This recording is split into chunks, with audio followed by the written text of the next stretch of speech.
Laura, an experienced traveler, checked into a small, quiet hostel in a remote Romanian village near the Carpathian Mountains. The building was old, with ivy creeping up its stone walls. When she arrived, an elderly man introduced himself as the owner and led her to her room. He was distant, speaking very little as they walked down the narrow, creaking hallway. Laura noticed how unusually quiet the hostel was, with no signs of other guests. Her room was basic, just a bed, a wardrobe, and a window overlooking the dense forest behind the hostel. Later that night, around 3 a.m., Laura woke up to the sound of heavy footsteps in the hallway. The steps were slow and deliberate, growing louder as they approached her door.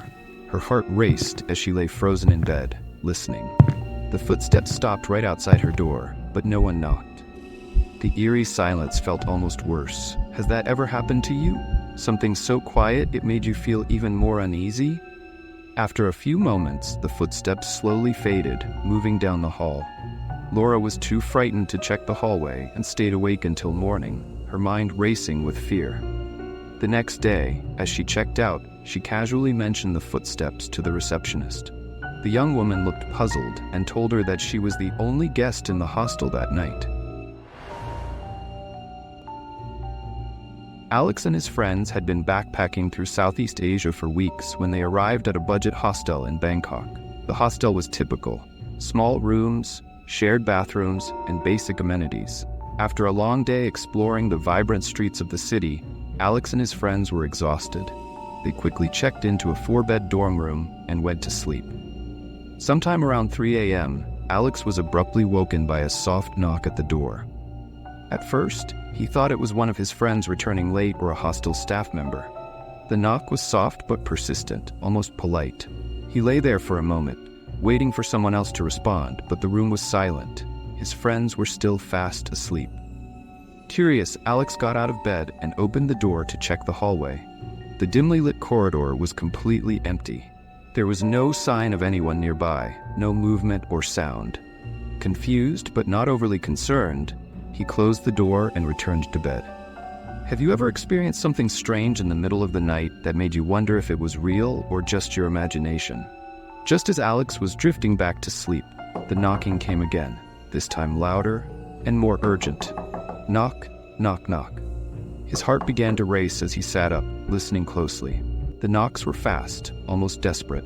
He hesitated, but eventually got out of bed again and opened the door wide. Once more, the hallway was empty, the flickering lights casting long shadows. Now unsettled, Alex locked the door and returned to his bed. But the knocking continued. It grew frantic, the sound echoing through the room. Yet his friends slept on, completely unaware of the noise. The knocking continued for what felt like hours, each knock louder than the last, until finally, just before dawn, it stopped abruptly. Alex lay in bed, wide awake and unnerved. The next morning, still shaken by the events of the previous night, Alex went to the front desk and asked the receptionist if anyone had been outside his room. The receptionist looked at him with a strange expression before hesitantly explaining a local legend. A few years ago, a guest had stayed in that very room and suffered a heart attack in the middle of the night. Desperate for help, he had knocked on the door, but no one heard him in time. Since then, multiple guests had reported hearing knocks in the early hours of the morning, but every time they checked, no one was there. Alex felt a cold shiver run down his spine. Could the knocking have been a desperate call for help from beyond? What would you do in his place? Would you open the door, or would you stay in bed, paralyzed by fear? Josh had been backpacking through Europe for months, and when he arrived in Edinburgh, Scotland, he found a small hostel located on the outskirts of the city. The building had a dark history. It had once been a hospital in the 19th century. Josh wasn't the type to believe in ghost stories, so he found the history more intriguing than unsettling. He checked into a room on the top floor. It was simple, with a single bed and a window that looked out over a dimly lit courtyard. After a long day of sightseeing, Josh fell asleep almost immediately.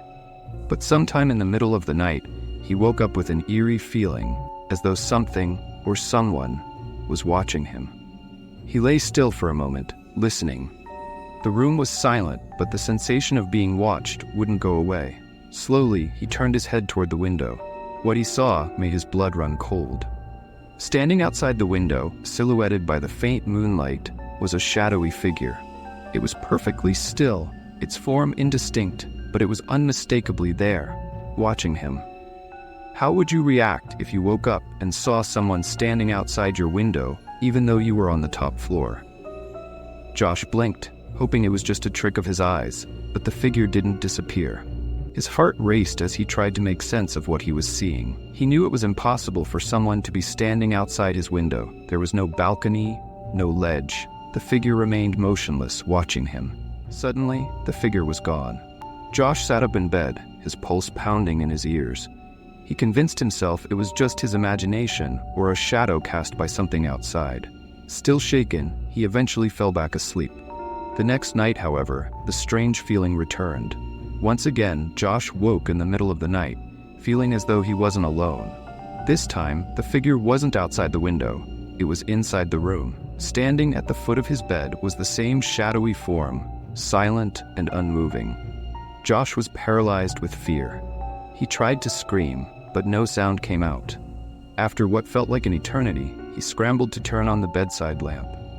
As soon as the light flooded the room, the figure vanished, leaving him breathless and terrified. The next morning, Josh checked out of the hostel early. Before he left, he mentioned the strange sightings to one of the staff members. She didn't seem surprised. She told him other guests had reported seeing a similar shadow in their rooms, especially those on the top floor. The hostel's history as a former hospital had left a lasting mark. Imagine waking up to a shadow in your room. Would you be able to sleep after that? If you survived this nightmare, there's more waiting for you. Subscribe now and join us. Hit the bell so you're the first to witness our next fright.